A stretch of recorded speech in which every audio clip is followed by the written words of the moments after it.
નમસ્કાર દર્શક મિત્રો, આપ જોઈ રહ્યા છો અરવલ્લી ન્યૂઝ। જોઈએ આજના સમાચાર। મોડાસા નગરમાં વિવિધ સોસાયટીઓમાં સીસી રોડની કામગીરી જોરશોરથી ચાલી રહી છે, ત્યારે માલપુર રોડ પર આવેલ ઓધારીનગર સોસાયટીના સભ્યો દ્વારા ગરમીમાં કામ કરતા મજૂરોને લાઇન નંબર 3ના ડોક્ટર સમીર પટેલ, કમલેશ ઉપાધ્યાય, સંદીપ પટેલ, ચિરાગ પટેલ વગેરે મિત્રોએ સોસાયટીના સૌ સભ્યોના આર્થિક સહકારથી દાહોદથી આવેલ મજૂર ટીમ સાથે સ્નેહપૂર્વક સાથે ભેગા મળીને સામૂહિક સ્નેહ ભોજન કાર્યક્રમનું આયોજન કર્યું હતું।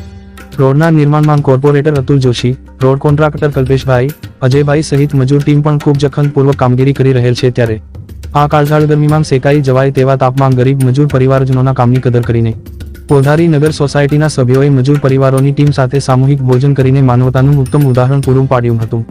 ભોજન સમારોહમાં પૂર્વ ધારાસભ્ય રાજેન્દ્રસિંહ ઠાકોર, ડોક્ટર અશ્વિન પટેલ વગેરે મિત્રો પણ જોડાયા હતા। ત્યારે મોડાસાની ઓધારીનગર સોસાયટીના રહીશોએ મજૂર ટીમ સાથે ભોજન કરીને અને મજૂરોને ભોજન કરાવીને માનવતાની સુવાસ પ્રસરાવી હતી। વૈભવ રાઠોડ, અરવલ્લી ન્યૂઝ, મોડાસા।